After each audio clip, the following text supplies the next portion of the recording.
Taylor Swift and Elizabeth Taylor have so much in common, it's almost spooky. Both women earned their fame at a very early age, experienced heartbreak under a microscope, endured media adoration and backlash, and also achieved heights of success any other person in their industry could only dream of. Elizabeth Taylor's own family has remarked on the similarities between the two. It was her son, Christopher Wilding, that set the wheels for this song in motion when he mentioned that Taylor reminded him of his mother. Long before that moment, Taylor played a glamorous Elizabeth Taylor-coded star in the 2015 Wildest Dreams music video, wearing a dark wig, longing after a Richard Burton look-alike, and steeped in old Hollywood romance, singing Nothing Lasts Forever. A decade later, she's speaking directly to Elizabeth when she asks, "Do you think it's forever?"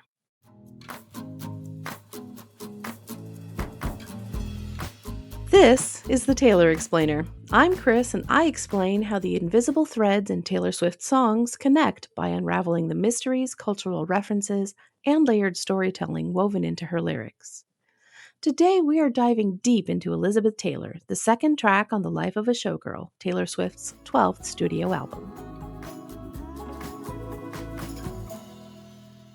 When Elizabeth's son Christopher was quoted as saying that Taylor Swift was the modern celebrity he thought most closely embodied his mother's spirit, he couldn't have known that he was about to spark Taylor's imagination into writing the first song on the Life of a Showgirl era. But Taylor had been referencing Liz for years. The Wildest Dreams music video, the Burton to this Taylor lyric and Ready for It, the globe-trotting jet-set lifestyle, and even her reaction to public criticism. Their lives mirror each other in striking ways, and Taylor was primed for this moment. Just going on and on about Elizabeth Taylor, like talking about all the things about her that I love, all the things that made her so glamorous and funny and witty and interesting, and how she kept challenging herself, like late into her life, like kept taking on roles that were different and brave and raw. And I had to get out of the car. I was like, 1 second, we're parked. I was like, I have to get out of the car for a second, and just sang this melody into my phone, got back in the car, and just, that's what that's like when that happens. To understand the excitement Taylor felt when hearing that Elizabeth's son had tagged her in, you have to understand just how much she saw of herself in the Hollywood icon. Here's a brief biography of Elizabeth Taylor to get us started. Elizabeth was just 9 years old when she began acting. She was 12 in 1944 when she got her breakout role in National Velvet and became a global star with a 7-year contract from MGM. She was earning $750 a week, which in 2026 is equivalent to more than $14,000 a week. Imagine that as a 12-year-old. But it came with sacrifices. Liz said her childhood ended at that point because MGM took over her life and dictated her activities around the clock. School by day and training with scripts, singing and dancing at night. Every hour accounted for, with very little time left for herself. Elizabeth appeared in several more movies and at 18 years old filmed Father of the Bride, where she appeared as the bride. MGM was so involved in the details of her life that they planned her wedding to Conrad Hilton, which they used as a promo for The Father of the Bride in May 1950. The marriage did not last long, and they were divorced within 8 months. Over the next few years, she acted in several more movies for MGM, including The Girl Who Had Everything, Elephant Walk, Giant with James Dean, Cat on a Hot Tin Roof, and Butterfield 8, for which she received her first Oscar. And then Elizabeth became the highest paid film actor of her time when she earned $1 million plus 10% of the film's gross profits for her role in Cleopatra, her first role after leaving MGM. Interestingly, it was on the set of Cleopatra in 1962 that Liz's makeup artist created the eyeliner style known as the cat eye. It was also on this set that she met Richard Burton, the man whose letters Taylor draws inspiration from for the pre-choruses in this song. Elizabeth and Richard were married and divorced twice, but always kept in touch. Liz allowed his letters to her to be published in the book Furious Love, Elizabeth Taylor, Richard Burton, and the Marriage of the Century, which included snippets from his diary as well.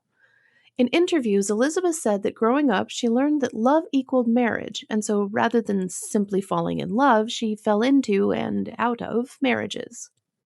Now, because both Elizabeth and Richard had been married to other people at the time, their initial affair caused an absolute media frenzy with one photo of them on a yacht in Italy acting as a critical point in the creation of an invasive paparazzi, and even leading to the Pope condemning her, though not him, and the US Congress calling for them not to be allowed back into the country. When confronted in interviews about this or other scandals throughout her life, Elizabeth typically responded with a humorous rejection of their premise.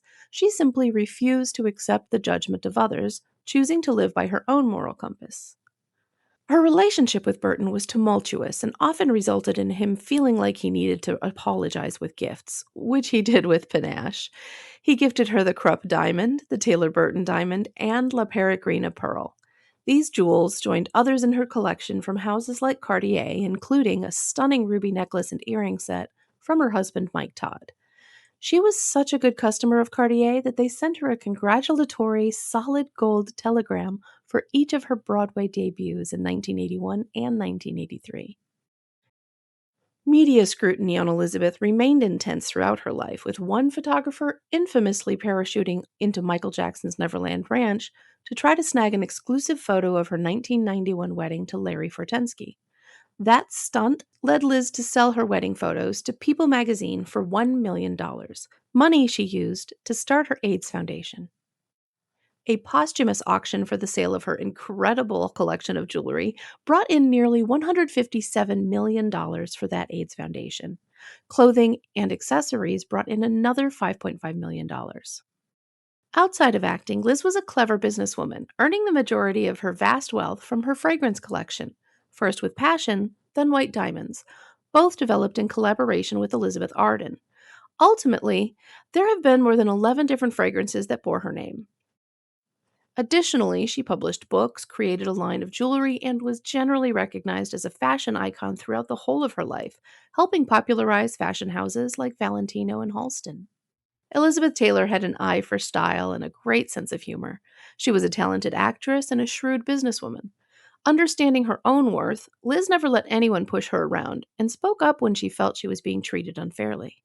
That version of Elizabeth, the one who lived fully, pushed back when she needed to, and kept creating through everything, is the version that stayed with Taylor, as she told Elvis Duran in an interview while promoting The Life of a Showgirl. But she was funny. And she like, had and guts. I think she's just a fabulous role model and like person that I hope my fans will look her up and see how much she went through and how she was making her best art, like even at the midst of people's outrage over something in her life. Like she continued being at the top of her game in terms of her artistic output. Both Elizabeth Taylor and Taylor Swift became famous while they were still too young to have any real grasp of what that would mean for the rest of their lives. Both had their lives shaped and often dictated by the companies they were signed to as children. And for both, their personal relationships were fodder for public consumption, with love and loss playing out on a global stage. But none of that slowed them down. If anything, it pushed them further to a level of success and visibility that very few people in their industries have ever reached. Elizabeth Taylor was one of the first true global celebrities, with her films, her relationships, and even her personal style becoming international headlines. The early attention on her as a young actress didn't fade over time. It expanded, following her through every stage of her life. Decades later, Taylor Swift operates at that same level of saturation where her work, her relationships, and even her daily movements are tracked and discussed in real time. The scale is different, amplified by technology, but the experience is strikingly similar. There's no real separation made by the media between her public and her private life. Elizabeth's marriages and divorces were documented, debated, and revisited constantly, with each one adding to the narrative that followed her throughout her career. In the same way, Taylor's relationships have been closely tracked and interpreted, with fans and media alike building narratives around them. Over time, both women have had to redefine themselves in response to the narrative. Elizabeth moved through distinct phases of her career and public image, from child star to leading lady to global icon and activist. Taylor has done the same, marking out the eras of her career that reflect both artistic growth and a shifting relationship with the public. That evolution has required a very specific approach to the media. Elizabeth Taylor learned early on that she didn't have to accept the framing placed on her by the press. She met scrutiny with humor, deflection, and a refusal to engage on anyone else's terms, following the advice given to her by Spencer Tracy that she later passed on to Marilyn Monroe. No matter what the press writes, never deny it, never confirm it, just keep smiling and walking forward. Taylor Swift has adopted this approach, choosing when to speak, when to stay silent, and how much of herself to reveal at any given moment. In a poem appearing in the liner notes for The Life of a Showgirl, Taylor reveals her version of Spencer Tracy's advice to Liz. Never believe your own mythology. Never type your name into the search bar. Let the wolves howl all they want. The moon should never howl back. There are so few people throughout history that could even begin to conceive what it's like to be Taylor Swift or Elizabeth Taylor. It's incredible that their lives look so similar from the outside, that they had to navigate the same set of pressures again and again, separated as they are by so many years. Quinn Tivy, representing his grandmother's estate, said Taylor Swift not only made a beautiful homage to Elizabeth Taylor, but it feels like she is addressing her directly while invoking her legacy in a way that is dimensional, confessional, honest, and fun. Elizabeth Taylor, do you think it's forever? Can anything last forever? Fame, legacy, love? She's asking if anyone who lives their lives this publicly can hold on to something real and be remembered well when they're gone. And Taylor's not asking Elizabeth's ghost, not really. She's asking the version of herself reflected in Liz's life. Nothing made this clearer to me than the music video featuring clips of Elizabeth Taylor's movies, media coverage, and personal recordings, all following the theme of the music. Making Elizabeth the focus of the video embodied just how well aligned the two stars are professionally, personally, and in the media. Taylor didn't need to appear in the video. Liz was already there. It was a brilliant illustration of how Taylor is interpreting her own life through Liz's. Before we go further, I want to acknowledge that this is my personal interpretation of this song. It's grounded in the patterns I see in Taylor's writing and the context around when she wrote it, but it is still just one way to hear it. Taylor writes her songs to be layered and even a little vague, so we can take exactly what we need from them. Verse 1 opens with two locations that are deeply tied to Elizabeth Taylor, Portofino and the Plaza Athénée. The Italian Riviera and Paris are two destinations synonymous with luxury, culture, and romance. These places represent a style and ease that belongs exclusively to the very wealthy. They immediately signal a very specific kind of old-world glamour designed to look effortless from the outside. In these spaces, people might have known who Elizabeth Taylor was, but they'd never have admitted it. That kind of acknowledged anonymity offered a layer of insulation from the world that must have felt freeing. The Plaza Athénée in Paris served as a home base to Elizabeth and Richard for months at a time, fully immersed in that kind of highly visible but untouchable cocoon. That view of Portofino was on my mind when you called me at the Plaza Athénée. Ooh, oftentimes it doesn't feel so glamorous to be me. When Taylor brings these places into the song, she's not just naming locations so much as pointing to everything they represent.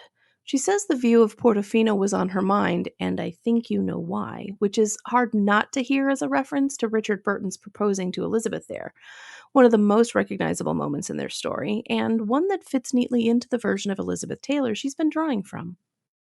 From there, she pulls us deeper into her own world. It doesn't always feel so glamorous to be her, and that starts to make sense when you think about what it actually looks like to exist in places like this for someone burdened with her level of fame.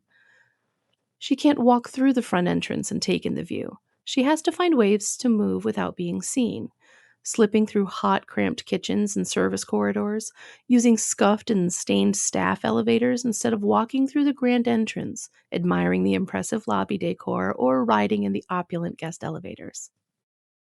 That same dynamic shows up in her relationships. Most famous people can exist on some level in relative anonymity, maintaining at least a facade of normalcy within the absurdity of celebrity. But Taylor is in another galaxy when it comes to fame.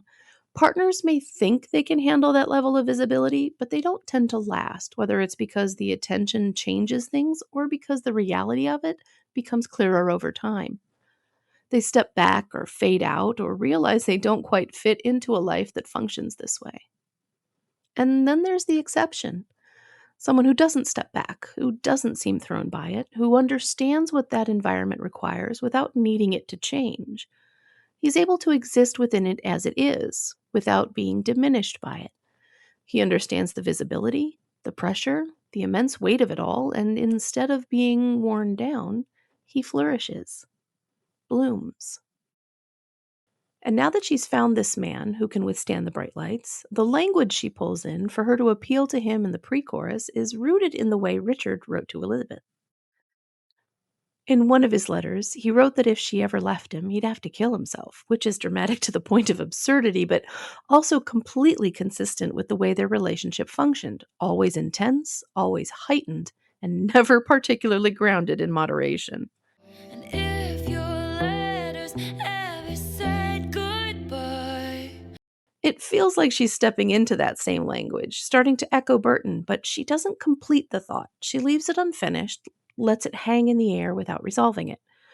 It's something she does often, giving just enough of the structure for the listener to recognize where she's meant for it to go, and then stepping back to let us decide if we take it there. The inspiration is still there, especially if you know Burton's letters, but by not finishing the thought, she keeps it from tumbling into the same kind of excess, holding on to the emotional weight of it without fully adopting the extremity, which fits with the way she's been using Elizabeth's story throughout the song, pulling in the tone and the framing while still keeping a level of control over how far she lets it go. I cry my eyes violet, Elizabeth Taylor. Tell me for real, do you think it's forever? Been number one, but I never had to. And I can't have fun if I can't have. When she says she could cry her eyes violet, she's pulling in one of the most recognizable physical details associated with Elizabeth Taylor and using it to describe her own emotional state. Elizabeth's violet eyes were constantly talked about, photographed, and turned into part of her public identity. So when Taylor uses that image, she's not just being descriptive, she's tying her own experience of heartbreak back into Elizabeth's world, using something distinctly hers as a way of expressing something personal. But it also carries another layer underneath that. Elizabeth has always been instantly identifiable by her striking eye color, which was blue, by the way, not purple. For Taylor, that same level of recognition comes from the best known theme of her songs, her breakups, which have become just as closely tied to her public persona as Liz's violet eyes are tied to hers. And, given the wide variety of topics her songs cover, it's just as misleading. So, on that layer, this line connects to the trait each of them is known for, something that's become inseparable from how the world sees them. Being number one at her level isn't just about a hit single or even a successful album. It means everything is positioned in relation to her. Charts, album sales, industry awards, media attention, fan speculation. All of it centers around her in a way that doesn't allow for an equal counterpart. It's a level of dominance that led Barbara Walters in 2014 to say Taylor Swift is the music industry, referencing a Bloomberg article. And Taylor's impact on the industry has only grown since then, so when she says she's never had two, she's describing how difficult it is for a partner to exist alongside that kind of dominance without being crushed by it. Relationships can't sit outside her success, they have to exist within it, which means there's a major imbalance from the outset. Someone who can level the playing field within that framework is rare, so it makes sense that she wouldn't have found that kind of partner before, and why she'd want to hang on to it once she'd had. When she asks her partner to be my NY when Hollywood hates me, she's asking him to be a soft place to land. New York, in this context, represents somewhere she's been able to move more freely, where she's built parts of her life that feel more grounded and less performative, while Hollywood represents the side of her world that is constantly being evaluated, criticized, and reshaped by public opinion. She's asking her partner to act as New York does in her life, steady, not getting pulled into the same cycle of reaction and scrutiny, grounding her in reality when external pressure feels overwhelming. It's the kind of balance Elizabeth seemed to find with Richard Burton, someone who understood the demands of her world without being consumed by them. And that pressure shows up in the very next line. You're only as hot as your last hit. This is the cycle both women have lived inside. Public favor rises and falls, headlines shift, success gets measured against whatever came before, and the people closest to them get pulled into that scrutiny too. For Elizabeth, that meant box office performance, scandal coverage, and a public that turned her romances into sporting events. For Taylor, it means every release, every project, and every public moment being measured against the last, with her relationships similarly evaluated. Her position isn't something she achieved once and gets to keep indefinitely. It has to be maintained continuously, and nothing around her exists in isolation from that level of attention. She's found the kind of partnership that can exist under those conditions. Someone who can stand next to her without being overshadowed by what she represents. Someone who doesn't need to compete with it or reshape it, who can stay steady while everything around them continues to move. At that level, the question isn't just whether two people connect, it's whether that connection can hold strong in an environment that is constantly trying to change it. And now that she's found it, she understands what Elizabeth realized after Richard. Once you've had that kind of partnership, the freedom it offers doesn't exist without it. Hey, what could you possibly get for the girl who has everything and nothing all at once? She describes having everything and nothing, a life where every physical need is met, but every emotional need is wanting. From the outside, it does look like everything: success, wealth, access, influence, but those things don't necessarily translate into something that feels stable or meaningful on a personal level. The nothing doesn't represent a lack of material success, just how little of that translates into something that's fulfilling. The phrase also echoes one of Elizabeth Taylor's films, The Girl Who Had Everything. Elizabeth was often positioned in the public imagination as someone who had it all, and yet her personal life was constantly scrutinized, complicated, and at times unstable. By pulling in that reference, Taylor reinforces the gap between perception and reality, using Elizabeth's image as a shorthand for the kind of life that looks complete from the outside but feels very different when you're living inside it. She continues building that image with the reference to Cartier, which immediately signals wealth, status, and a certain level of exclusivity. Elizabeth's relationship with jewelry, especially her Cartier pieces, was well documented and became part of her larger than life persona. Taylor has her own relationship with the famous jeweler and plenty of pieces she's been known to wear, including bracelets, necklaces, and watches. She says she'd give it all up and then adds a quick, just kidding, because now she doesn't have to choose.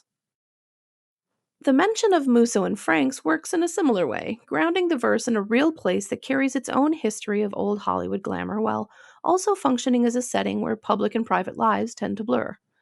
It's the kind of place where someone like Elizabeth Taylor would have been seen, talked about, photographed, and where the line between a personal moment and a public one could disappear quickly, which makes the best booth reference even more clever. The best booth at Musso and Frank was the one in the back room, away from prying eyes.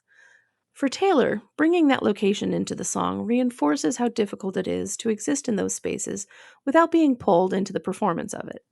Performances like just saying thanks to being labeled as bad news. Elizabeth was labeled by everyone from the Pope to the tabloids to the US government. Taylor has been targeted by other artists, social media influencers, and the White House. And both women's response has been remarkably similar: no response. If those are the wolves howling, this is the moon not howling back. She's pulled out of that train of thought by her partner looking at her as if hypnotized. But this time it's not because she's a mastermind who meticulously planned the way this relationship would play out. It's because she allowed herself to be drawn into it. The second pre-chorus is different from the first. And if you ever leave me high and dry. High and dry isn't just being left, it's being left without support, without a way forward, exposed in a way that feels harder to recover from. That phrasing also connects back to Elizabeth's relationship with Richard Burton, especially during the periods when he was trying to get sober. There was always a risk that things could fall apart while he was drying out, that he might not be able to hold on to the relationship. At the same time, there's another layer at play. High and Dry shows up again later on the album in the form of an interpolated melody in Eldest Daughter. The song High and Dry by Radiohead is about the desire to and pressures of performing for an audience that can turn on you, which lines up with the kind of scrutiny she's been describing throughout this song. And similar to the pre chorus, she doesn't finish the thought. She leaves it there, naming the fear without resolving it. As the chorus comes back in, there's a small detail tucked into the first two lines that's easy to miss. Taylor references Elizabeth Taylor's fragrance line, including Violet Eyes and Forever Elizabeth, and again in the bridge referencing Love and White Diamonds. In the post chorus, she briefly returns to the question that's been sitting underneath the entire song. Do you think it's forever? Elizabeth Taylor once described Richard Burton as her forever love, which in its own way answers that question. And when Taylor echoes that kind of language and leaves it unfinished, she's borrowing from their legendary passion to show the depths of her own. All my white diamonds and lovers are forever in the papers, on the screen, and in their minds. When she brings in White Diamonds here, she's pulling from one of the most recognizable parts of Elizabeth Taylor's public image, something that represents the level of fame and wealth she embodied at that point in her life. It's not just a reference, it's a reminder of how much Elizabeth's identity became something that could be packaged, promoted, and remembered long after the moment itself had passed. She pairs that with papers, screens, and minds, which moves the focus from imagery into legacy. It's not just how a relationship is experienced, but how it's recorded, replayed, and remembered. Elizabeth's relationships didn't just exist between two people, they became headlines, footage, stories people told and retold. Taylor lives inside that same reality, where a relationship doesn't stay private once it reaches a certain scale. So when she says, "Don't you ever end up anything but mine," it's not just about the relationship continuing, it's about what happens if it doesn't. Once it ends, it doesn't just disappear, it becomes something everyone else gets to interpret, reshape, and revisit. What she's asking for is a version of this that stays with her instead of turning into another story that lives outside of her control. And that brings her back to the question she's been circling the entire time. Not just whether something can last, but whether it can last in a way that still belongs to the people who lived it. The ideas she's working through here show up again and again across her writing, especially when she's trying to understand what it means to build something real inside a life that doesn't leave much room for it. In Peace, she's already asking whether what she can offer will ever be enough, knowing that her life comes with a level of chaos and exposure she can't remove. In The Albatross, both people are dealing with reputations shaped by the media. She's cast as a danger, he gets dragged into the narrative, and the relationship is tested under that level of scrutiny. In Clara Bow, she traces the way identity gets shaped and passed down over time, how one woman's image becomes the framework for the next. And in The Lakes, she imagines stepping outside of that entirely, retreating to a place where the noise falls away and something more private can exist. The song ends where it began, but with a twist. All my white diamonds and lovers are forever. Don't you ever end up anything but mine. Oh. She asks again, "Do you think it's forever?" But now we understand everything she's just walked through. Elizabeth's life gives her a version of the answer. Her relationships changed, broke, came back together, and sometimes didn't last in the way people expect them to. But she still called Richard Burton her forever love. For her, forever wasn't about something staying perfect or uninterrupted. It was about what remained. The way a relationship could remain part of her story, even as it changed. The way it could live on in memory, in people's words about her, and in the version of her life that lasted beyond any single moment. Elizabeth approached her reality with a kind of distance, using humor when people turned on her, trusting that history would remember her kindly. And it did. Her legacy includes not only her relationships, but her films, her fragrances, her family, her public image, and her foundation. Taylor is working from that same understanding. Her songs, her stories, her relationships, all of it is part of something that continues. Everything she touches is recorded and becomes permanent. Forever is the cost of living this life. So she doesn't end with the question. She ends with a request. Don't you ever end up anything but mine. And in that, she's decided to trust in forever. Thank you for listening to the Taylor Explainer. Hit that follow button so you don't miss our next episode on the Great War off the Midnights album. And join me on Patreon for a bonus off the record episode where I get into the real life backstory behind the song. Until next time.